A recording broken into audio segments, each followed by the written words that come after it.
जैश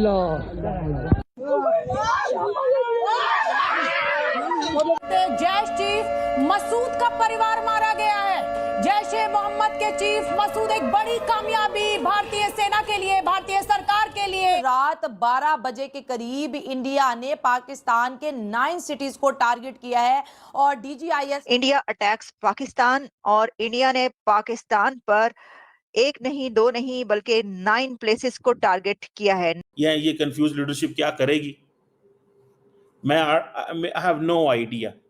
ठीक है ना जनाब।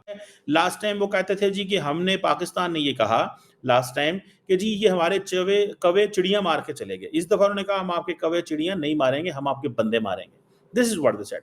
और उनको पता था, इंडिया को 100% एक चीज का पता था कि अगर हम अटैक करेंगे तो there is a strong probability कि सिविलियंस मारे जाएंगे। But they did it because वो कहते हैं हमारे सिविलियन भी मारे गए हैं, तो वो कहते हैं हमें इस चीज की कोई परवाह नहीं है। सो मोदी ने बेसिकली एक बैरियर तोड़ा है, लेकिन पाकिस्तान को अपनी डिटेरेंस को मेंटेन करना है।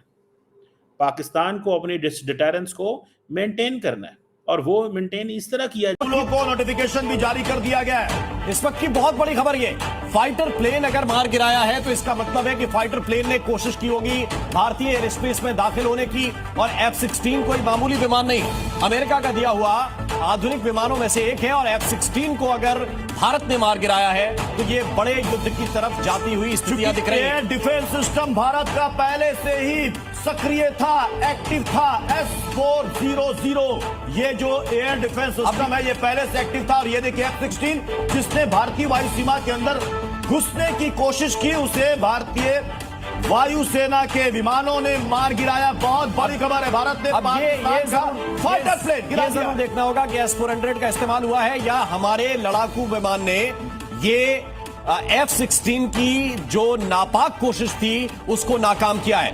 F-16 टेक्निकली सुपीरियर विमान माना जाता है, अमेरिका का दिया हुआ है। और F-16 को अगर भारत के विमान ने मार गिराया है तो इसका मतलब यह है कि युद्ध वर्जन हमारे पास है, बिल्कुल, जो कि 4.5 जिसे अल्लाह का कसरत से जिक्र करो ताकि तुम्हें कामयाबी हासिल हो, और अल्लाह और उसके रसूल सल्लल्लाहु अलैहि व आलिहि वसल्लम की इताअत करो, और आपस में झगड़ा ना करो वरना तुम कमजोर पड़ जाओगे और तुम्हारी हवा उखड़ जाएगी।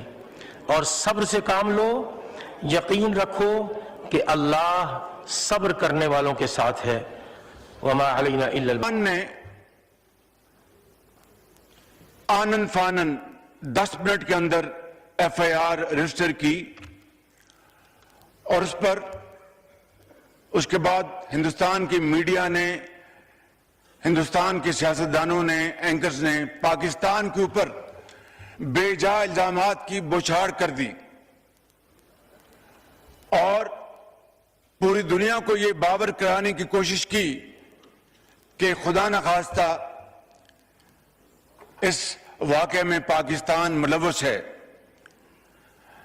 जनाब स्पीकर, उससे कुछ ही अर्सा पहले, जिस तरह के आपको अच्छी तरह इल्म है, बलूचिस्तान में